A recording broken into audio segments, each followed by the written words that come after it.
অতিকৈ চেনেহৰ মুগাৰে মহুৰা তাতোতকৈ চেনেহৰ মাকো তাতোতকৈ চেনেহৰ বহাগৰ বিহুটি অসমীয়া সমাজে কেনেকৈ নাপাতি থাকো বাৰু আৰু বহাগলে মাথো কেইটামান দিন নঙলা খুলি অসমীয়া সমাজে ইতিমধ্যে চোতাললৈ আকৌ আদৰণি জনাইছে আপোন হেপাহ আৰু অসমীয়াৰ পৰিচয় সেই ৰঙালী বিহুটিক এই বিহুটি আহিলে ৰচকি হৈ পৰে লুইতৰ পাৰ আৰু এই লুইতৰ পাৰত সকলোৱে মাথো এটাই কয় যে অসমীয়াৰ স্বাভিমান অসমীয়াৰ সাহস অসমীয়াৰ বাবে আশীৰ্বাদ আৰু অসমীয়াৰ বাবে সঞ্জীৱনী হৈছে নাহৰ ফুলাৰ কাষে কাষে অহা এই বহাগৰ বিহুটি কিন্তু এই বিহুটিক লৈ আজি আমাৰ এই বিশেষ অনুষ্ঠানটি এইভাবে অগ্ৰিমভাৱে অনুষ্ঠিত কৰিবলগীয়া হ'ল বা আপোনালোকৰ সন্মুখলৈ আনিবলগীয়া হ'ল সদায় আপোন সদায় চিৰচেনেহী এই বিহুটিত এইবাৰ আচৰ পৰিছে ৰাজনীতিৰ মই ক'বলৈ বেয়া পাইছোঁ এই বাক্যটো ৰাজনীতি আকৌ কি বহাগৰ বিহুটিৰ কাষত ৰাজনীতিৰ উপস্থিতি কিয় লাগে ৰাজনীতিয়ে বিহুক স্বাগতম জনাব নেকি অসমীয়া লোকে সদায় আপোন ভৰি নিমন্ত্ৰণ কৰে কেনেকৈ চ'তটো যায় আৰু বহাগটি আহে তাৰ বাবে অপেক্ষা কৰে বহাগৰ বিহুটিত জানো ৰাজনীতি লাগে কিন্তু ৰাজনীতি আপোনাৰ মোৰ বাবে নালাগে কাৰোবাৰ বাবে যেন নিজৰ প্ৰতীক চিহ্নটো ৰাজনীতি দলৰ প্ৰতীক চিহ্নটো দি পেলাই কৈছে যে এইবাৰ বহাগৰ বিহুটি আমাৰ দলটিয়ে পাতিম অসমীয়াই অতদিনে পাতি থকা বিহুটি হেনো এইবাৰ দলে পাতিব এইটোতো আচৰিত কথা আৰু এইটোক লৈ এতিয়া প্ৰশ্ন উত্থাপিত হৈছে যে ৰাজনীতিৰ বকচাত জীয়াই থাকিব নেকি আপোন বহাগৰ বিহুটি হয় জানো এই প্ৰশ্নৰ উত্তৰ বিচাৰি আজিৰ আমাৰ এই বিশেষ অনুষ্ঠানটি অনুষ্ঠিত কৰিছোঁ যোৰহাটৰ যি ঐতিহ্যমণ্ডিত বিষ্ণুৰাম বৰুৱা হলৰ চোতালখনৰ পৰা আৰু মোৰ লগত উপস্থিত আছে যোৰহাটৰ সংগীত জগতৰ লোক যোৰহাটৰ সচেতন বিভিন্ন দল সংগঠন যোৰহাটবাসী যিসকল সচেতন লোক সকলো এই মুহূৰ্তত এনেকৈ উপস্থিত আছে আৰু সকলোৱে ক'ব যে বহাগৰ বিহুটি লুইতৰ পাৰত এনেকৈ থাকিবলৈ দেচোন এনেকৈ নাহৰ ফুলাৰ বতৰত বহাগ সদায় আহিব আমাক আকৌ ৰাজনীতিৰ বকচাত গামোচা চেলেং চাদৰ পাৰি পেলাই বহাগৰ বিহুটিক স্বাগতম কৰাৰ নতুন ষ্টাইল বা নতুন পৰম্পৰা আমাক নালাগে মোৰ লগত এই মুহূৰ্তত উপস্থিত আছে অসমৰ সংগীত জগতৰ চিনাকি মুখ প্ৰসেনজিৎ লাহন মই তেখেতৰ পৰা আৰম্ভ কৰিম প্ৰসেনদা বয়স আপোনাৰো হৈছে মোৰো হৈছে সৰুৰ পৰা বিহু বুলিলে পাগল সেই সময়ত গেঞ্জিটো দেউতাই কিনি দিয়াৰ পৰা আজিলৈকে বিহু বুলিলে আপুনি মই পাগল কিন্তু এতিয়া এটা এনেকুৱা হৈছে যে বিহু হেনো ৰাজনীতিৰ ৰঙৰ মাজত ৰঙিলি হ'ব কেনেকুৱা লাগিছে মই জয় জয়তে প্ৰাগ নিউজৰ জৰিয়তে সমগ্ৰ অসমবাসী ৰাইজলৈ ৰঙালী বিহুৰ বহুত শুভকামনা জনাইছোঁ আৰু এই ৰঙেৰে উপচি পৰক আমাৰ অসম আৰু আমাৰ এই যিবোৰ আহিছে আমাৰ অসমলৈ যিবোৰ বেয়া কিছুমান ঘটনা ঘটিবলৈ ধৰিছে এইবোৰ অসূয়া অমংগল নাইকিয়া হওক আৰু কথা হ'ল কি মোৰ 25টা বছৰ এইবাৰ সম্পূৰ্ণ হ'ব মোৰ সংগীত জীৱনত তুমি কোৱাৰ দৰে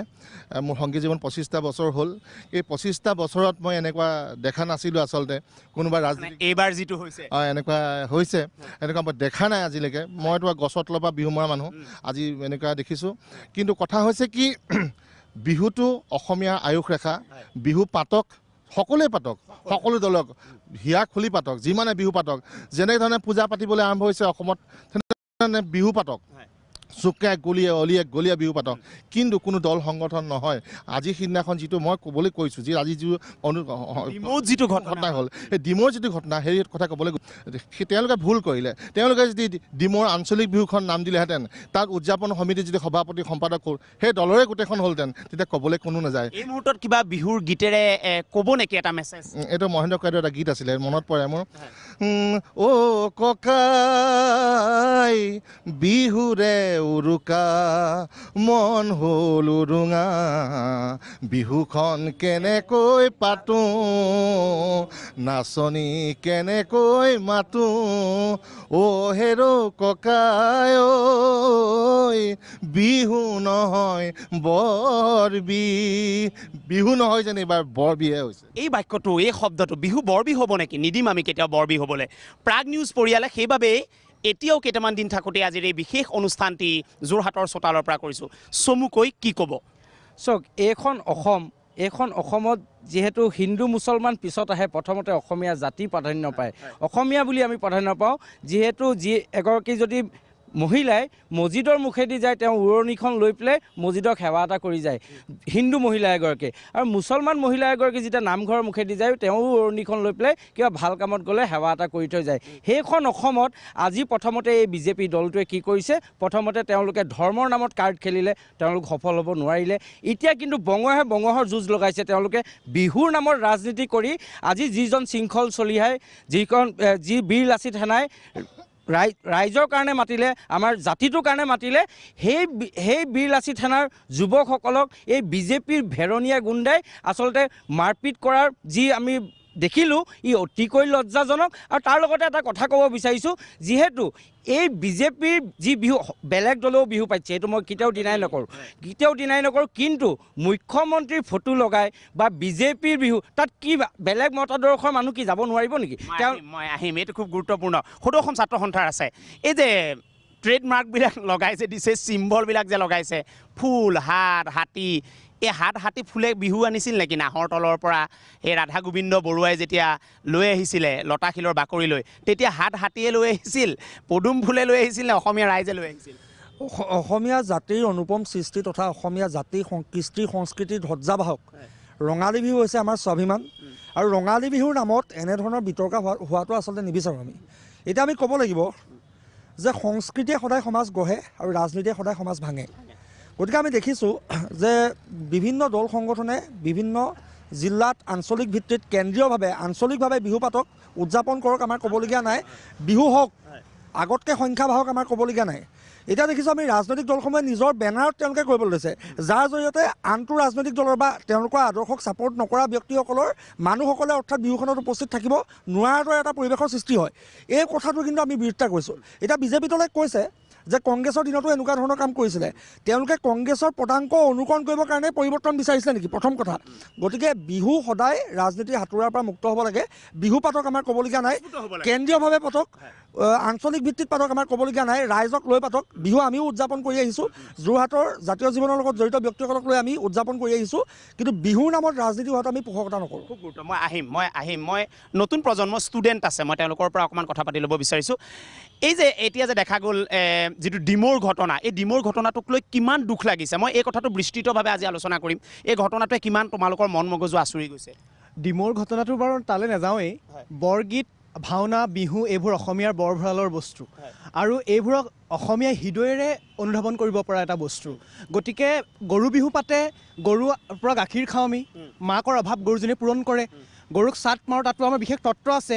গৰুৰ নাঙলৰ মুঠি ধৰি আমি ভাত মুঠি মোকলাই আছোঁ অসমীয়াই। গতিকে যিকেইটা নেতাই নাঙলৰ মুঠিয়ে ধৰি পোৱা নাই, সেইকেইটাইনো বিহুৰ মূল্য কি বুজি পাব? গতিকে আনুষ্ঠানিক শিক্ষাৰে শিক্ষিত হ'লেই, নামৰ আগত ডক্টৰেট কিবা কিবি ডিগ্ৰী লগালেই মানুহ শিক্ষিত নহয়। মানুহ নৈতিকভাৱে শিক্ষিত হ'ব লাগিব, মানুহ ঘৰুৱা পৰিসৰৰ পৰা শিক্ষিত হ'ব লাগিব। যদিহে আপোনালোক অসমীয়া হয়, তেতিয়া অসমীয়াৰ সেই অতীতৰ পৰিৱেশৰ লগত যদি আপোনালোকে খাপ খাই পাইছে, তেতিয়া বিহু মানে কি আপোনালোকে হয়তো বুজি পাব। আৰু যদিহে আপোনালোকে ৰাজনীতি কৰিছে, যদি আপোনালোকৰ কোনো নৈতিক শিক্ষা নাই, নৈতিক কোনো ধৰণৰ জ্ঞান নাই, তেতিয়াহ'লে আপোনাৰ বিহুক অনুধাৱন কৰিব কেতিয়াও নোৱাৰে। মই সেইদিনাখন ঘটনাটোৰ এজন ব্যক্তি আছে, আপোনালোকে বীৰ লাচিত সেনাই পিছদিনাখনে আপোনালোকে তালৈ গ'ল, আৰু তাত এটা আপোনালোকে আগদিনাখন এগৰাকী শিল্পীক আচলতে তাত খুব সাংঘাতিক ধৰণে অপদস্থ কৰা আমি দেখিবলৈ পাইছোঁ। শিল্পীগৰাকীয়ে কি ক'বলৈ গৈছিল এইটো অসমৰ ৰাইজে দেখিছে, মই তাক আজি বখানিবলৈ নাযাওঁ। পিছদিনাখন আপোনালোকৰ যোৱাৰ পিছত পৰিৱেশটো যে এনেকুৱা হ'ল, আপোনালোকে কি ক'বলৈ গৈছিল? আচলতে কথাটো হ'ল যে আমি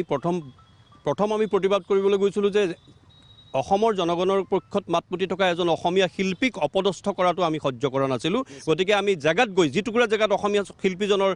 অপদস্থ হৈছিল, সেই জেগাতে আমি প্ৰতিবাদ কৰিব বিচাৰিছিলোঁ। আমি যোৰহাট শিৱসাগৰ বেলেগ জেগাত নহয়, তাতে আমি প্ৰতিবাদ কৰিব বিচাৰিছিলোঁ, নম্বৰ 1। 2 নম্বৰ কথাটো হৈছে যে ৰাজনীতিকৰণত আমাৰ আপত্তি আছে, দুৰ্ঘুৰ আপত্তি আছে। যে কিয়নো এটা বিশেষ মতাদৰ্শৰ এটা ৰাজনৈতিক দলে যদি বিহু পাতে, তেতিয়াহ'লে সেই মতাদৰ্শ নিমিলা লোকসকল সেইখন বিহুলৈ কেতিয়াও নাযায়। গতিকে সেইখন বিহুলৈ যেতিয়া নাযাব, তেতিয়াহ'লে বিভেদ হ'ল নে সেইখন সম্প্ৰীতি হ'ল? গতিকে এইখন সম্প্ৰীতিৰ বিহু কেতিয়াও হ'ব নোৱাৰে, এইখন বিভেদৰ বিহু হৈছে, বিভেদৰ বিহু পাতিবলৈ আমি নিদিওঁ। আৰু এটা কথা আমি ক'ব বিচাৰিছোঁ যে এওঁলোকে ক'ব খুজিছে, এতিয়া আমাৰ পূৰ্বৱৰ্তীজনে কৈ থৈ গৈছে যে কংগ্ৰেছেও পাতিছিলে কাৰণেতো কংগ্ৰেছক আঁতৰাই পেলাই বিজেপিক দল পতা হৈছিলে, বিজেপিক চৰকাৰ দিয়া হৈছিলে। গতিকে এনেকুৱা বহুৱালি প্ৰতিযোগিতা কিয় হৈছে? এইটো নহয়, এনেকুৱা প্ৰতিযোগিতা নহয়, এনেকুৱা বহুৱালিবিলাক এইখন চৰকাৰে বাদ দিয়া ভাল। মই আকৌ আহিম, সময় দিম। প্ৰাণদীপ, কথাটো কিমান আচৰি গৈছে আমি বিৰতিলৈ যাব লাগিব চমুকৈ এই কথাটো কিমান আচৰি গৈছে চাওক আমি সৰুৰ পৰাই দেখি আহিছোঁ যে আনুষ্ঠানিকভাৱে হওক বা অনানুষ্ঠানিকভাৱে হওক এজিপি দিনত এজিপিয়ে বিহু পাতিছে কংগ্ৰেছৰ দিনত কংগ্ৰেছে বিহু পাতিছে আৰু বিজেপিৰ দিনত বিজেপিয়ে বিহু পাতিছে এতিয়া কথা হ'ল যেতিয়া বিহু হয় বিহু কোনোবা ৰাজনৈতিক দলে পাতে সেইটোতকৈ ডাঙৰ কথা যেতিয়া বিহুখন হৈ যায় তেতিয়া যদি কংগ্ৰেছে কয় যে আমি জুবিন গাৰ্গক আনিলোঁ তহঁতৰ বিহুখনত কাক আনিলি এনেকুৱা ধৰণৰ আচলতে ৰাজনীতি হ'ব নালাগে আৰু আমি দেখিছোঁ গাঁৱে ভূঞে কিছুমান বিহু পাতে আৰু বিহুত দেখা পাওঁ যে তাত ডাঙৰ ঠিকাদাৰজনে যাৰ যি অৰ্থ যথেষ্ট আছে তেওঁ বৰঙণি দিয়াৰ কাৰণে তেওঁক গামোচা পিন্ধোৱা হয় কিন্তু ওচৰ পাজৰৰ এজন সমাজকৰ্মীক এখন চকী এখন দিবলৈ তেওঁলোকৰ সাহস নহয় বা সন্মানকণ দিব নোৱাৰে তেনেকুৱা ধৰণৰ কালচাৰবোৰ আচলতে আঁতৰাব লাগে আৰু বিহু যিখিনি বেনাৰ তৰুণ গগৈ ফটো উঠা হওক বা সৰ্বানন্দ সোণোৱালৰ ফটো হওক তাত ক'বলগীয়া নাই কিন্তু বিহু মঞ্চত যেতিয়া বিদেশী সুৰাৰ বিজ্ঞাপন দিয়া হয় বা কোনো বহুজাতিক কোম্পানীক বিজ্ঞাপন দিয়া হয় সেইবোৰ আঁতৰাব লাগে আৰু মই বিৰতিলৈ যাব লাগিব আমি বিৰতিলৈ যাব বিচাৰিছোঁ আকৌ আহিম আজিৰ এই বিষয়টি আকৌ এবাৰ কৈছোঁ অসমীয়া সমাজৰ আত্মাক চুই যোৱা এটা বিষয় আচলতে আমি এই মুহূৰ্তত এনেকৈ আজি মন্থন কৰিবলগীয়া আছে বিৰতি লৈছোঁ বিৰতিৰ পিছত আকৌ আহিম আজিৰ যুৱকণ্ঠৰ এই বিশেষ অনুষ্ঠানৰ মাজলৈ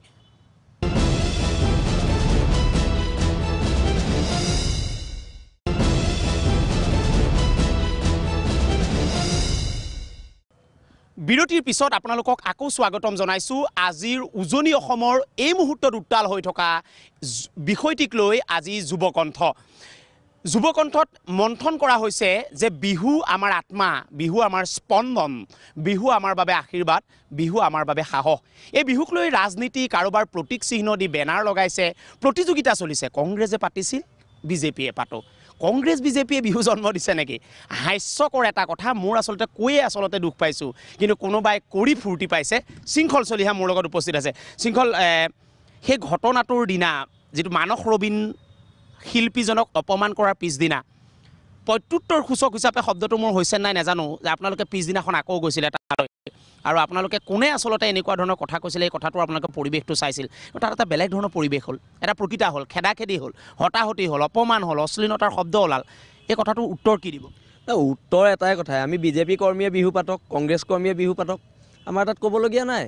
কিন্তু আমি কৈছোঁ যে দলীয় বেনাৰত বিহু নহ'ব কংগ্ৰেছে পাতোঁতে আমি বিৰোধিতা কৰিছিলোঁ বিজেপি IT চেলৰখিনিয়ে প্ৰশ্ন কৰিছে যে ঈদ বিহু পাতোঁতে আমি ক'ত আছিলোঁ ঈদ বিহুৰ আমি বিৰোধিতা কৰিছিলোঁ কিন্তু আমি প্ৰশ্ন কৰিছোঁ তোমালোক ক'ত আছিলা তেতিয়া ঈদ বিহু পাতোঁতে মাৰোৱাৰী বিহু যোৰহাটত হৈছে আমি বন্ধ কৰাইছোঁ বন্ধ হ'ব বিহু এটা কৃষিভিত্তিক উৎসৱ যদি বিহুৰ বেনাৰখনত কুশলদৈয়ে টিকেট নাপাম বুলি সৰ্বানন্দ সোণোৱালৰ ফটোখন লগাই দিয়ে সেইটোতো নহ'ব সেইটোৱে কথা বিহু হৈ থাকক আৰু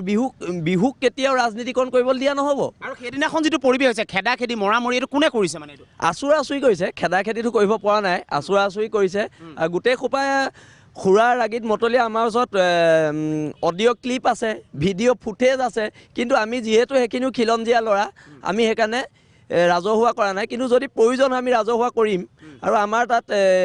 ওচৰত এনেকুৱা চবুত আছে যি চবুতে তেওঁলোকৰ চৰিত্ৰটো উলংঘ কৰি দিব আছে এতিয়াও আছে দুটামানে ফোন কৰি কৈছে সেইদিনা বেছিকৈ খাই আছিলোঁ কাৰণে অলপ ভুল হৈ গ'ল আমাৰ ল'ৰাক ক্ষমা কৰিছে এনেকুৱাও আমাৰ ওচৰত আছে যদি বেছিকৈ কৈ থাকে আমি উলিয়াই দিম কথা ইমানে এতিয়া লাষ্ট মেছেজ কি দিব আপুনি যে বিহুক লৈ ৰাজনীতি নচলিব কোনোবা মানুহে MLA হ'ব বুলি বিহুটোক বিক্ৰী কৰিব দিব নোৱাৰে কাৰোবাৰ টিকেট যাব বুলি আৰু মুখ্যমন্ত্ৰী ফটো লগাব পদুম ফুল লগাব এইটোতো নহ'ব মই আহিম খুব গুৰুত্বপূৰ্ণ কথা কৈছে সেইদিনাখন ঘটনা মই আকৌ কৈছোঁ উজনি অসম উত্তাল ভাল বিষয় এটাক লৈ নহয় বিহুটিক টনা আজোৰালৈ ইটো এটা নিচে মই কৰোঁ ইটো এটা নিচে মই কৰোঁ আচৰিত এটা ঘটনা লৈ আজি আমি এই যুৱকণ্ঠ আহিবলগীয়া হৈছে যুৱকণ্ঠত এজন যুৱকে কথা ক'ব এতিয়া এই গোটেই বিষয়টি লৈ আপোনাৰ কেনেকৈ আচৰি গৈছে চাওক কোনোবা এটা অনুষ্ঠানক ৰাজনৈতিক পৃষ্ঠপোষকতা কেতিয়া লাগে যেতিয়া সেই অনুষ্ঠানটো মৃতপ্ৰায় হয় সেই মৃতপ্ৰায় অনুষ্ঠানটোক পুনৰুজ্জীৱিত কৰিবলৈ ৰাজনৈতিক পৃষ্ঠপোষকতা লাগে হয় কিন্তু আমাৰ অসমীয়া ইমানেই দুৰ্বল নে যে আমি আমাৰ বাপতি সাহোন বিহুটিক উদযাপন কৰিবলৈ আমাক ৰাজনৈতিক বা চৰকাৰী পৃষ্ঠপোষকতা লাগিব আৰু আমি সেই চৰকাৰখনক পাতিছিলোঁ কেলৈ আমাৰ অভাৱ অভিযোগবোৰ পূৰণ কৰিবলৈ পাতিছিলোঁ আৰু বিহু আমাৰ অভাৱ অভিযোগ নহয় নিশ্চয়কৈ বিহু কেতিয়াও আমাৰ অভাৱ অভিযোগ হ'ব পৰা নাই বৰ্তমান প্ৰেক্ষাপটত যদি অসমত আপুনি চাবলৈ যায় বহুতো কৰ্মৰাজি আছে যি কৰ্মৰাজিৰ প্ৰতি আমাৰ এই চৰকাৰখনে পিঠি দিছে এতিয়া চাওক আপুনি মোক ক'ব পাৰিবনে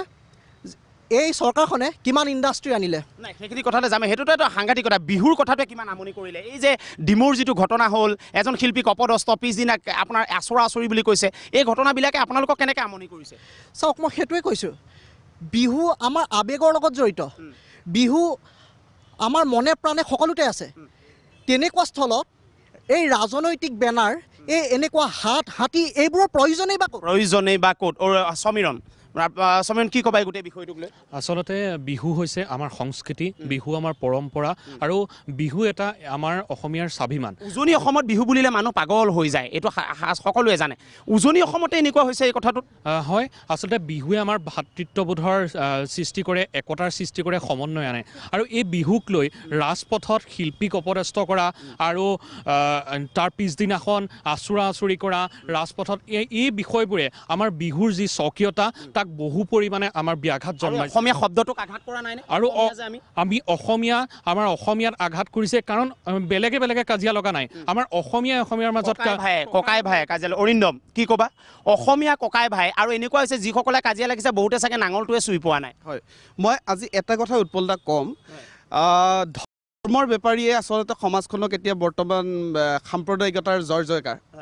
এই মুহূৰ্তত আপোনালোকে যিটো অনুষ্ঠান পাতিছে এই অনুষ্ঠানটো বিহুক লৈ যিটো অনুষ্ঠান পাতিছে এই ৰাজনীতিক লৈ এইটো আটাইতকৈ প্ৰাসংগিক বিহুৱে যেনেকৈ বিহুত গোৱা আছে যেনেকৈ যে প্ৰেমে নেমানে জাতি কুল ধৰ্ম তোমালৈ চাওঁতে জপনা বওঁতে বিন্ধিলে অঘয়া খোলে তোৰে মনে গ'লে মোৰে মনে গ'লে কি কৰিব জাতি কোলে অজাতি কোলে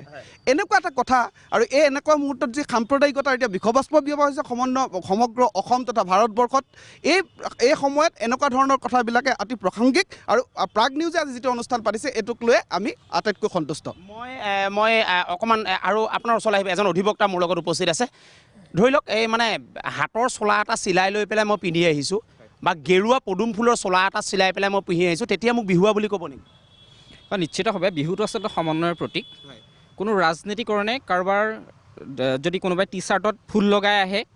যদি কোনোবাই বেনাৰত পদুম ফুল লগাই লয় গামোচাখন লৈ আহিলে নহয় নেকি মানে নিশ্চিতভাৱে গামোচাখন লৈ আহিলে অসমীয়াৰ প্ৰতীক এটা আজি গামোচাখন লৈ আহিলে মই যদি গামোচা এখন লৈ আহোঁ মোক কি অসমীয়া বুলি নক'ব নেকি মোক নিশ্চিতভাৱে অসমীয়া বুলি ক'ব আৰু বিহুত যিটো ৰাজনীতিকৰণ কৰিছে আমি দুৰ্ঘৰ বিৰোধিতা কৰিছোঁ বিহু সমন্বয়ৰ প্ৰতীক বিহুৰ ঐতিহ্যৰ বিহু আমাৰ পৰম্পৰা জড়িত হৈ আছে সমন্বয়ৰ প্ৰতীক হৈ থাকক বিহু সম্প্ৰীতিৰ প্ৰতীক হৈ থাকক আমি মানস ৰবীনৰ যিটো ঘটনা আমি দুৰ্ভাগ্যজনক আমি মানস ৰবীনৰ সেই ঘটনাটো মানস ৰবীনৰ পদ হ'ব নালাগিছিলে অসমীয়া সংস্কৃতিৰ বাবে কিন্তু এটা দুৰ্ভাগ্যজনক আপুনি কি ক'ব এই গোটেই বিষয়টো চমুকৈ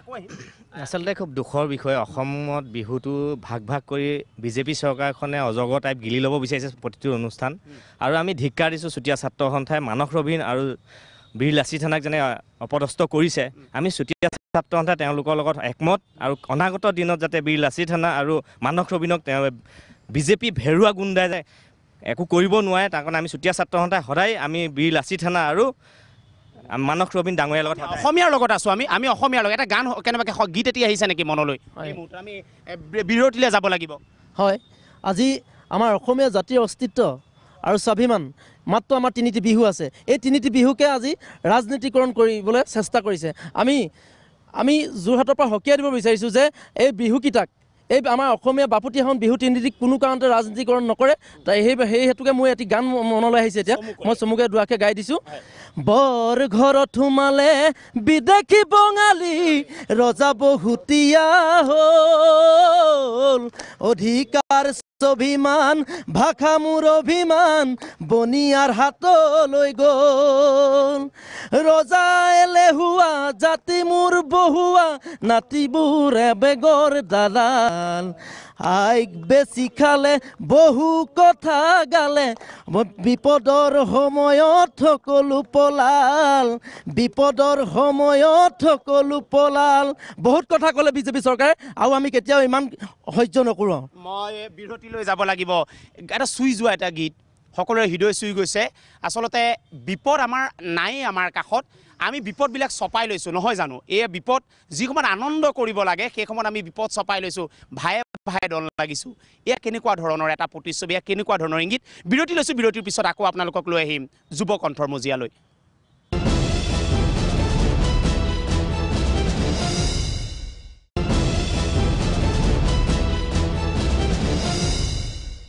বিৰতিৰ পিছত আপোনালোকক আকৌ স্বাগতম জনাইছোঁ আজিৰ যুৱকণ্ঠ যোৰহাটৰ চোতালৰ পৰা। ৰাজনীতিৰ বোকচাত বিহু জীয়াই থাকিব জানো, বা বিহুক ৰাজনীতিৰ প্ৰলেপে কোনটো পৰ্যায়লৈ লৈ যাব পাৰে, এয়া এবাৰ অসমীয়া লোকে এবাৰ ভাবি চাওকচোন। প্ৰত্যেকজন সচেতন মানুহেই বাধা দিয়ক সকলোকে। আৰু মই ভাবোঁ যিসকলে বিহু পাতিছে কাৰোবাৰ বেনাৰত, তেখেতসকলে এবাৰ হৃদয়ত হাত থৈ চাওকচোন। বিহু আমাৰ আপোনাৰ সকলোৰে, ইয়াত ৰাজনীতি প্ৰলেপ কিয়? সভাপতি সম্পাদক আপোনালোকৰে হওক, কিন্তু ষ্টিকাৰ লগোৱা বিহুটো আপোনালোকে বন্ধ কৰক। মোৰ লগত এই মুহূৰ্তত আছে প্ৰশান্ত। কেনেধৰণে চোৱা হৈছে এই গোটেই বিষয়টো? এইকেইদিন চাগে আচৰিছে খুব। হয়, আচলতে মনবিলাক বহুত দুখিত হৈ আছে যে এই কেনেধৰণে আমাৰ ভাই মাজত তেওঁলোকে কাজিয়া লগাইছে। দেখিব যে বিহু নাচনীজনীৰ ঠাইত কপৌফুলটা বা ঢোল পেপাৰ ঠাইত তেওঁলোকে নেতাবিলাকৰ ফটো লগাই দিছে, দলীয় প্ৰতীক লগাই দিছে। ইয়াৰ আগতেও আমি যোৰহাটত দেখিছিলোঁ যে মাওৰাই অসমীয়া বিহু পাতিছিলে, তেতিয়াও তেওঁলোকে ৰাজস্থানৰ উটটো আনি লগাই দিছিলে, আমি বিৰোধিতা কৰিছিলোঁ। কিন্তু এনেদৰে যদি মানে কংগ্ৰেছৰ অক্সিজেন লৈ জীয়াই থকা বিজেপি দলটোৱে যদি আজি কংগ্ৰেছে পাতিছে কাৰণে বিজেপিয়ে পাতিবলৈ হয়, তেনেহ'লে কেনেকৈ সমাজখন চলিব? তেওঁলোকে একতাৰ কথা কৈছে, সম্প্ৰীতিৰ কথা কয়, কিন্তু কামবোৰ সম্পূৰ্ণ বিপৰীত কৈছে। সম্পূৰ্ণৰূপে RSSৰ এজেণ্ডাত এইখিনি কাম হৈছে। কা আন্দোলনত তেওঁলোকে নিজৰ গণভিত্তি হেৰুৱাই পেলাইছে। এতিয়া গণভিত্তি বিচাৰি তেওঁলোকে বিহুৰ আশ্ৰয় ল'বলগীয়া হৈছে, বিহু ৰাজনৈতিকৰণ কৰিছে। ইয়াক কোনোজন অসমীয়া সহ্য নকৰে, আমি সম্পূৰ্ণৰূপে ইয়াৰ বিৰোধিতা কৰিছোঁ। মই আহিম। বিজেপিয়ে এইটো কালচাৰ আচলতে আৰম্ভ কৰা নাছিল, কংগ্ৰেছে এইটো কালচাৰ আৰম্ভ কৰিছিল। কি ক'বা আজি? হয়, এইটো দুৰ্ভাগ্যজনক কথা যে বাপতি সাহোন বিহুটোক লৈ এতিয়া ৰাজনৈতিক দলৰ মাজত আপোনাৰ প্ৰতিযোগিতা আছে যে বিহুটো কোনে পাতিব পাৰে। বিহু পাতক, সকলোৱে পাতক, তাত আমাৰ আপত্তি নাই। বিহু অসমীয়া জাতিৰ স্বাভিমান, বিহুৰ নিজস্ব স্বকীয়তা আছে, বিহুৰ গাম্ভীৰ্য বজাই ৰাখক, বিহু পাতক, তাত ক'বলৈ নাই। কিন্তু তেওঁলোকে বিহু পাতি বেনাৰখনত যে তেওঁলোকৰ ৰাজনৈতিক যিটো চিম্বল লগাই, যি অতি হাস্যকৰ, নেতাৰ মুখখন লগাই প্ৰথম কথা হাস্যকৰ, মানে তেওঁলোকৰ আৰু নিজকে এডভাৰটাইজ কৰিছে মানে। আৰু মানে কথা কি আগন্তুক ইলেকশ্যন আহি আছে সেয়াও। আৰু প্ৰথম কথা আমি সদৌ টাইম ছাত্ৰ সন্থাৰ পৰা এটা কথাই কৈছোঁ যে আমি ডিমত যিটো ঘটনা দেখিলোঁ সেইটো অতি দুৰ্ভাগ্যজনক, আমি গৰিহণা দিছোঁ, এইটো হ'ব নালাগে। আৰু ৰাজনৈতিকভাৱে বিহুক যি মেৰ পেচত বহাইছে সেইটোকো আমি কেতিয়াও মানি লওঁ। কিন্তু ৰাজনৈতিকৰণৰ বিহু যেতিয়া ৰাজনৈতিকৰণ কৰিব নালাগে, তাৰো এটা কথা কিয় কৈছোঁ, এখন ৰাজনৈতিক মঞ্চৰ পৰা ৰাজনৈতিক কথা যাব, আৰু বিহু মঞ্চৰ পৰা সদায় আমি বিহু বাৰ্তা যাওক, শান্তি সম্প্ৰীতিৰ বাৰ্তা যাওক। কিন্তু যেতিয়া এখন বিহু মঞ্চৰ পৰা এজন ৰাজনৈতিক নেতাই কেতিয়াও বিহু কথা, সাংস্কৃতিক কথা নকয়, তেওঁ ক'ব অকল ৰাজনৈতিক কথা। আৰু আমি কপৌ ফুলৰ কথা পাতিম নে তাত ৰাজনীতিৰ কথা পাতিম? অহাবাৰ ইলেকশ্যনত কোন উঠিব এইটো পাতিম, বা কাক উঠাম তাক গামোচা পিন্ধাম, সেইটো যদি বিহুৰ মঞ্চ হয় আটাইতকৈ হাস্যকৰ। ঋতুত কি ক'ব বিচাৰিছা? আমি আচলতে নেগেৰী খোপাৰ কথাটো পাতিম, নেগেৰী খোপাৰ নে আমি বেলেগ ধৰণৰ কথা পাতিম আচলতে বিহুত এইবাৰ? চাওক, বহাগ বিহু অসমীয়া জাতিৰ আত্মপৰিচয় হ'ল বিহু। বিহু অসমীয়া জাতিৰ স্বাভিমান,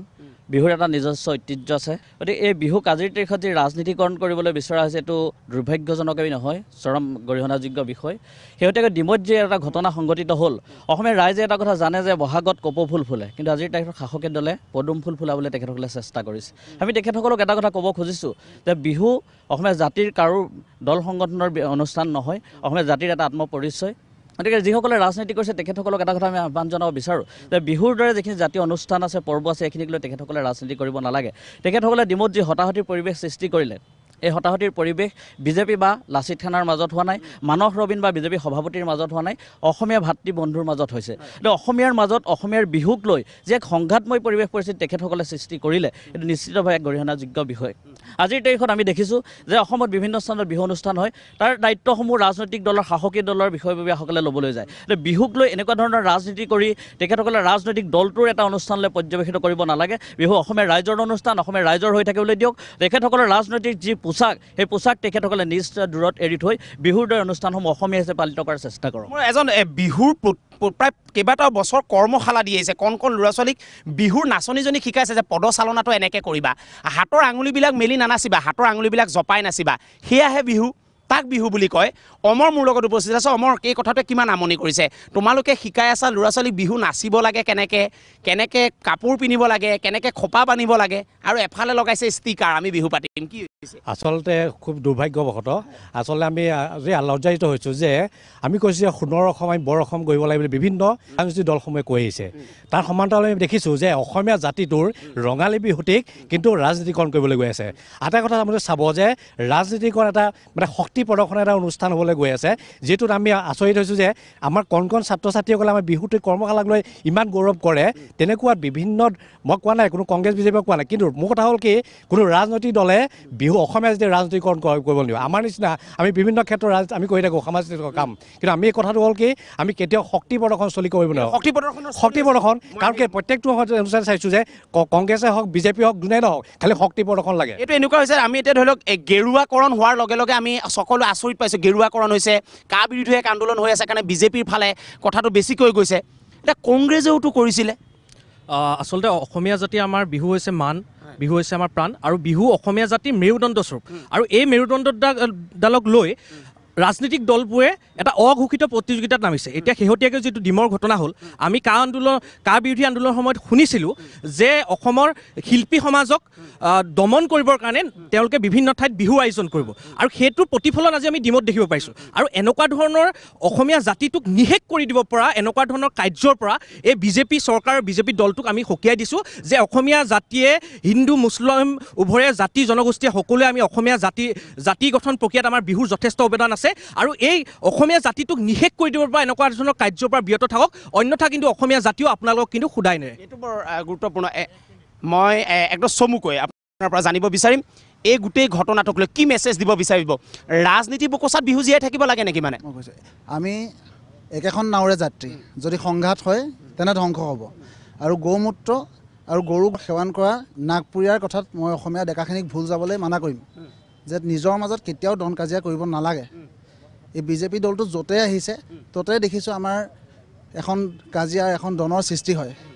সেই বস্তুত আমি ভুল যাবলৈ সদায় মানা কৰিম তেওঁলোকক মই আকৌ আহিম মই একদম শেষত 40 ছেকেণ্ডমানত যদি মই কথাটো জানিব পাৰোঁ মই তোমাৰ পৰা জানিব বিচাৰিছোঁ ৰাজনীতি দললৈ মেছেজটো কি হ'ব ৰাজনীতি দললৈ তোমালোকৰ মেছেজটো কি হ'ব কিন্তু মই অকল বিজেপিকে গালি পাই থাকিলে সমাধান নহয় কংগ্ৰেছেও এইটো আদৰ্শ দেখুৱাই গৈছে মই এই কথাটো বাৰ বাৰ কৈ আছোঁ হয় মই আচলতে এটাই জনাব খোজোঁ ৰাইজৰ পইচাবোৰ লোকচান কৰিবলৈ মানে বাদ দিয়ক কাৰণ প্ৰথমতে আপুনি অলৰেডি দেখি আছে যে বেনাৰ পোষ্টাৰ অলৰেডি ৰাইজৰ পইচাই খৰচ কৰি আছে এতিয়া আপোনাৰ অসমীয়া যোন আৱেগ আপোনাৰ বিহুটো আপোনাৰ ৰাজনীতিকৰণ সোমাই পেলাই পাৰ্চনেল এডভাৰটাইজিং কৰিবলৈ লাগিছে মই সদায় এডভাৰটাইজিঙৰ কথা এইটো কাৰণে ক'ম এইখন চৰকাৰে ৰাইজৰ পইচাখিনি আপোনাৰ প্ৰচাৰত যোৱাইছে আৰু নিজৰ মানে নিজৰ কাৰণে পাৰ্চনেল কামৰ কাৰণে আপোনাৰ ব্যৱহাৰ কৰিছে মই বিৰতিলৈ যাব লাগিব বিৰতিলৈ গৈছোঁ বিৰতিৰ পিছত আকৌ যুৱকণ্ঠৰ আমি আন দুটা পৃষ্ঠা আছে তালৈ যাম বিৰতি লৈছোঁ পুনৰ ঘূৰি আহিম যুৱকণ্ঠৰ পৰৱৰ্তী সময়খিনিৰ বাবে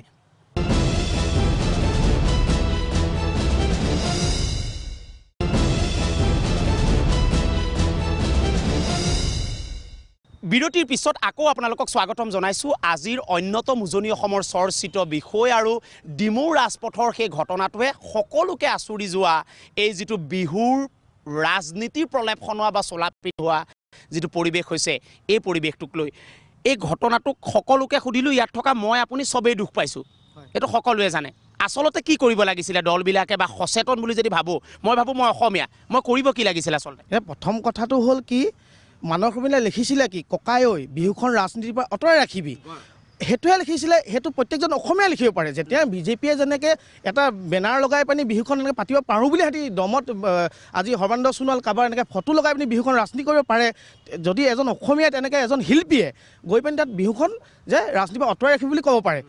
এইটো কৰিবলৈ যাওঁতে যদি গণতন্ত্ৰ চলা নাই তাত কিন্তু আপোনাৰ বিজেপি তন্ত্ৰহে চলিলে আমিও তাত গৈছোঁ তাত গৈ যিটো অৱস্থা আমি দেখিলোঁ যে সম্পূৰ্ণৰূপে গণতন্ত্ৰ নস্যাৎ কৰা হৈছে তাত আমি খুব দুখ পাইছোঁ গুণ্ডাগিৰি আমি তাত যিটো অৱস্থা আমি পাইছোঁ যে বিজেপি যে ভেৰতীয়া গুণ্ডাই এনেকৈ আমাক যদি অপন্ধনীয় অৱস্থা কৰিছে আমি খুব দুখ পাইছোঁ আমি সকীয়াই দিছোঁ যে বিহু নামত সঁচাকৈ অসমৰ ৰাইজক কৈছোঁ বিহু নামত যাতে এনেকৈ ৰাজনীতি কৰিবলৈ আপোনালোকে সুবিধা নিদিব অসমীয়া ৰাইজে কিন্তু সুবিধা দিছে কি লিখিয়া লাগে কাৰণ কেলৈ দুমাহৰ আগত যি বিজেপি নেতাই কৰ্মীয়ে ভিতৰৰ পৰা বাহিৰলৈ ওলাব নোৱাৰিছিলে আজি কিন্তু সিহঁতে দাদাগিৰি কৰিব পৰা হ'ল কিহৰ কাৰণে কৰিব পৰা হ'ল অসমীয়া ৰাইজে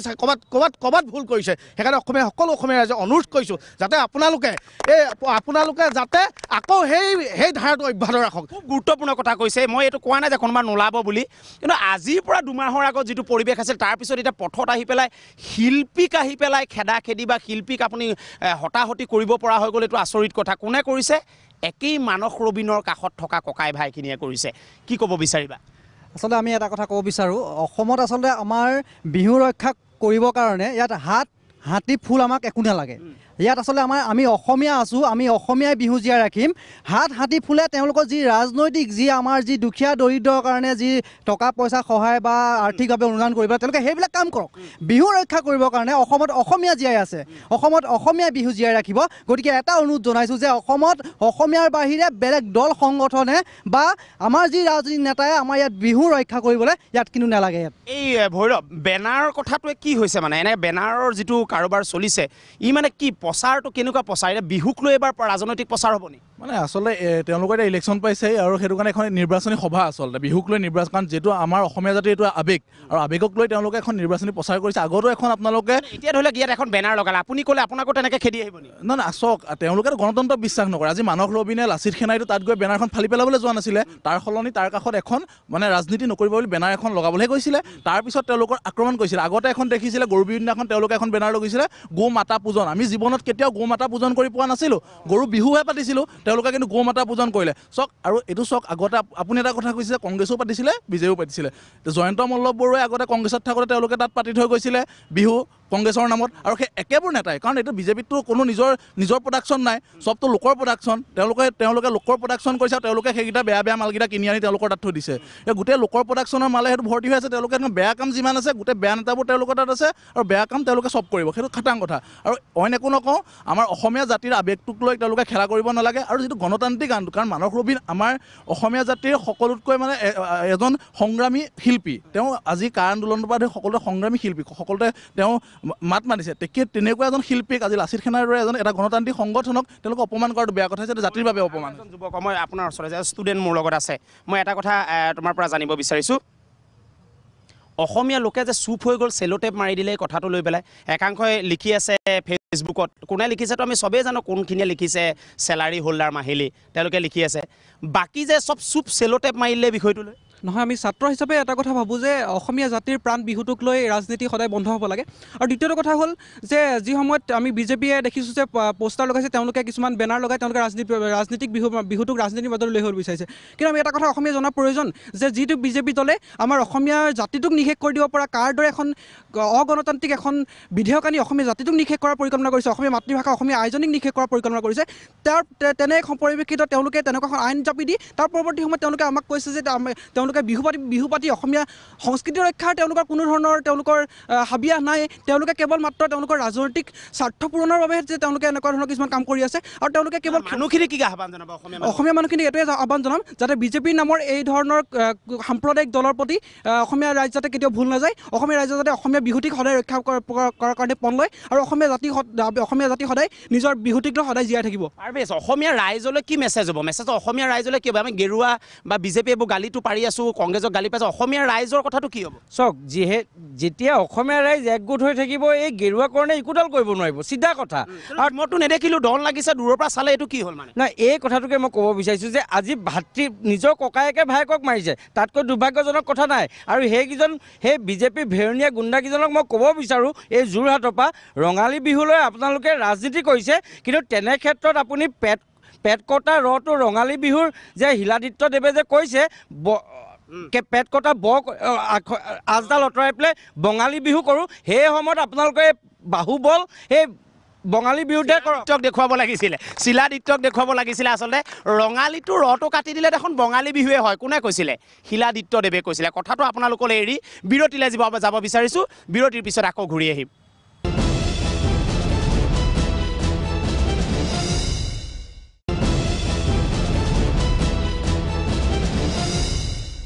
বিৰতিৰ পিছত আপোনাক শেষ পৃষ্ঠাটোলৈ আপোনালোকক স্বাগতম জনাইছোঁ আমি সামৰণি পেলাম আজিৰ এই যুৱকণ্ঠৰ আমি ভাবোঁ এই মুহূৰ্তত সকলো মানুহৰ মন মগজুক আঁচুৰি যোৱা এটা বিষয় আমি স্পৰ্শ বা মন্থন কৰিবলৈ যতোপৰনাস্তি চেষ্টা চলালোঁ আমি আশা কৰিম বিহুটো অসমীয়াৰ সেই যি আচলতে সঞ্জীৱনী সেয়া হৈ থাকক বহাগৰ পিছত গোটেই বছৰটোলৈ আশীৰ্বাদ লোৱা হয় সেইবাবে বিহু কোৱা হয় আয়ুস ৰেখা ইয়াক ৰাজনীতিৰ পোচাক নিপিন্ধাব চমুকৈ কি ক'ব বিহু অসমীয়াৰ স্বাভিমান বিহুক লৈ ৰাজনীতি কৰাটো আমি কেতিয়াও মানি নলওঁ কি বিচাৰিছে এইটো কওক বিহুটো অসমীয়া ৰাইজৰ মাজত থাকিবলৈ দিয়ক কোনো ৰাজনৈতিক দলৰ প্ৰচাৰ মাধ্যম হিচাপে বিহুক ব্যৱহাৰ নকৰিব খুব গুৰুত্বপূৰ্ণ বিহুক প্ৰচাৰ মাধ্যম নকৰিব ৰাজনীতি লোকৰ প্ৰচাৰ মাধ্যম নকৰিব সিদ্ধাৰ্থ দা চমুকৈ একদম আচলতে মই শেষত এটা কথা ক'ব বিচাৰিছোঁ উৎপল ধন্যবাদ এনেকুৱা এটা অনুষ্ঠান কৰাৰ বাবে কিন্তু এই যে ইলেকশ্যন আহি আছে কিয় এইবাৰ বিজেপিৰ বেনাৰত বিহু প্ৰথম বছৰৰ পৰা কিয় নাপাতিলে তেতিয়াহ'লে ইয়াৰ পৰা আমি স্পষ্টভাৱে বুজিব পাৰিছোঁ যে এই ইলেকশ্যনৰ প্ৰচাৰৰ বাহিৰে কিন্তু বিহু নহয় আৰু এই শিলাদিত্য দেৱ বঙালীটোৰ বিহু আমাক পাতিব নালাগে বঙালী বিহু তাৰ সেই শিলাদিত্য দেৱৰ বিৰুদ্ধে যিখন চৰকাৰে একো ব্যৱস্থা ল'ব নোৱাৰিলে সেই চৰকাৰে আমাক বিহু ৰক্ষা কৰি দিব নালাগে হুঁচিয়াৰ কৰি দিছোঁ অসমীয়া লোকে ৰক্ষা কৰিব বিহু খুব গুৰুত্বপূৰ্ণ শৃংখল কি ক'বা শেষ মেছেজ এটাই মই বিহুৰ ওপৰত চবে ক'লে মই মাত্ৰ এটা কথাই কৈছোঁ আমাৰ ওচৰত এটা ভিডিঅ' ফুটেজ আছে আমাৰ বিৰলাচি থানাৰ কেন্দ্ৰীয় সমিতি পেড বিজেপিৰ এজন গুণ্ডাই থানাৰ ভিতৰৰ পৰা কাঢ়ি চুৰ কৰিছে থানাৰ ভিতৰৰ পৰা আমি যদি অসম আৰক্ষীক সেইটো গোচৰ দিওঁ তেওঁক গ্ৰেপ্তাৰ কৰিব নকৰে এইটো লাগে আমাৰ অসম আৰক্ষীলে প্ৰশ্ন থানাৰ ভিতৰৰ পৰা চুৰ কৰিছে অসম আৰক্ষীয়ে গ্ৰেপ্তাৰ কৰিব নকৰে মানে থানাৰ ভিতৰত ডকাইতি কৰিছে এইটো আজিৰ অনুষ্ঠানটোৰ আটাইতকৈ বিগ আচলতে নিউজ এইটো যে এখন থানাৰ ভিতৰৰ পৰা বিজেপিৰ লোকে এটা সংগঠনৰ জাতীয় সংগঠনৰ পেট চুৰ কৰি আনিছে চাই আছে আৰক্ষী লোকে চাই আছে মানে আৰক্ষীয়ে দেখা নাই কিন্তু ভিডিঅ' ফুটেজটো আমি আপোনালোকে দিয়ে তেওঁলোকে কেছটো ল'ব নে নলয় এটা গ্ৰেপ্তাৰ কৰি জেললৈ পঠিয়াবনে আৰু যদি এতিয়া আমাৰ নামত যদি কোনোবাই বিজেপি দালালে যদি ধন দাবী কৰে কিন্তু বিৰলাচি থানা কেন্দ্ৰীয় সমিতি বা জিলা সমিতি জগৰীয়া নহয় আকৌ দেই পেট চুৰ কৰি লৈ গৈছে বুলি কৈছে আজি মই ভাবোঁ যে আজি অনুষ্ঠানটোত এইটো এটা খুব গুৰুত্বপূৰ্ণ আমি সামৰণি পেলাম আমি সামৰণিলৈ যাব বিচাৰিছোঁ মই বিজয় এটা বাক্যত বিজয় কি ক'বা পুনৰবাৰ কৈছোঁ ৰাজহাটত বিহু তোমালোকে আমি সকলোৱে পাতোঁ অসমীয়া বুলি পাতোঁ গামোচা লৈ আহোঁ চুৰিয়া পিন্ধি আহোঁ কোনোদিন ষ্টিকাৰ লগোৱা নাই এইটো থাকি যাওক চাগে এনেকৈ সংস্কৃতিয়ে সদায় সমাজ গঢ়ে আৰু ৰাজনীতিয়ে সদায় সমাজ ভাঙে গতিকে ৰাজনীতিকৰণ কৰাৰ পৰা বিহুসকলক মুক্ত কৰক আৰু লগতে আমি ক'ব বিচাৰিছোঁ অসমত বসবাস কৰা বিভিন্ন জাতি জনগোষ্ঠী একত্ৰিত হৈ অসমীয়া জাতিৰ স্বাভিমান বহাগী বিহুটিক উদযাপন কৰিবলৈ শিকিব লাগিব প্ৰাণদীপ এশাৰী প্ৰাণদীপ কি ক'বা চাওক আজিকালি ৰাজনৈতিক দল বুলি কোনো কথা নাই এইবোৰ মাল্টিনেশ্যনেল কোম্পানীৰ দৰে হ'ল আৰু বিহুত যিহেতু 6-7 হাজাৰ মানুহ হয় আৰু 6-7 হাজাৰ মানুহৰ মাজত তেওঁলোকৰ কিছুমান থিংক টেংক থাকে তেওঁলোকে কৈছে যে এইটোত যদি আমি সোমাই ল'ব পাৰোঁ তেতিয়াহ'লে বহুত ভাল কিন্তু আমি অসমীয়া জাতি হিচাপে আমি বিহুখন চাবলৈ যাম আমি শিল্পীজন চাম ঢুলীয়াজন চাম আমি তাত বেক চাইডে থকা বেনাৰখনত কোন আছে আমি নাচাওঁ সেইটোৱে আমাক সংকল্প ল'লে বেছি ভাল হ'ব খুব গুৰুত্বপূৰ্ণ কথা কৈছে যে বেনাৰখন আমি নাচাওঁ এটা বাক্যত কি ক'বা আচলতে বিহু বাণিজ্যিকৰণ হ'বই নালাগে বাণিজ্যিকৰণৰ বিপৰীতে চৰকাৰে কিন্তু বিহুৰ কৰ্মশালা পাতক নাচনীসকলক কেনেকৈ মানে আকৌ উট লগোৱা বিহু আহিব নেকি এইবাৰ না আমিতো কোনো কাৰণতে আহিবলৈ নিদিওঁ যাতে কোনো সকলোৱে বিহু পাৰক বিহু পতাত আমি কাকো বাধা নিদিওঁ প্ৰখেন্দা গৈ আছোঁ আমি প্ৰখেন্দাৰ বিহুৰ গীতেৰে আমি সামৰণি পেলাম সকলোকে নমস্কাৰ জনাম আমি শেষ বাক্য একদম শেষ বিহুক অসমৰ আমাৰ ককা দেউতাৰ সেই সাতাম পুৰুষীয়া এটা বস্তু আমাৰ অতি হৃদয় অনুধাৱন কৰিব পৰা বস্তু বিহুক বিহু হৈ থাকিবলৈ দিয়ক আৰু এনেকুৱা ধৰণৰ ৰাজনীতিকৰণৰ পৰা বিৰত থাকক আৰু আমাৰ ককাই ভাইবোৰৰ মাজত আপোনালোকে কাজিয়া পেচাল কৰি নিজৰ মাজনীক মানে অশান্তি নকৰিব মই শেষত সামৰণি পেলাব বিচাৰিছোঁ আজিৰ অনুষ্ঠানলৈ আমি শাসিত চৰকাৰৰ দলৰ প্ৰতিনিধিকো বিচাৰিছোঁ তেখেতসকলে নাহিলে গতিকে মই ইয়াৰ পৰা এবাৰ কৈ ল'ব বিচাৰিছোঁ নতুন মোক প্ৰশ্ন কৰিব কেইটামান মুহূৰ্তৰ পিছত অনুষ্ঠানটো এদায় হোৱাৰ পিছতে যে আপুনি শ্ব'টো কৰিলে আমাৰ দলৰ কাৰোবাক মাতিলে নাই স্পষ্ট কৰি দিছোঁ মই কাৰণ মই এই অনুষ্ঠানটো প্ৰাগ নিউজে নিৰপেক্ষভাৱে কৰিব বিচাৰিছোঁ জাতিৰ স্বাৰ্থত মাটিৰ স্বাৰ্থত সংস্কৃতিৰ স্বাৰ্থত সামৰণি পেলাব বিচাৰিছোঁ এটি গীতেৰে মই আকৌ এবাৰ কৈছোঁ যুৱকণ্ঠ যোৰহাটৰ চোতালৰ পৰা এটাই মেছেজ দিব বিচাৰিলোঁ লুইতৰ পাৰত সদায় সঞ্জীৱনী হৈ থকা এই বহাগক আচুৰিবলৈ নাযাব ৰাজনীতিৰ সেই বিশেষ মেৰুকৰণৰ পোচাকযোৰ সামৰণি পেলাম আমি আহা নাচি নাচি মৰমৰ নাচনি নাচা ঘূৰি ঘূৰি ৰূপহী পখিলি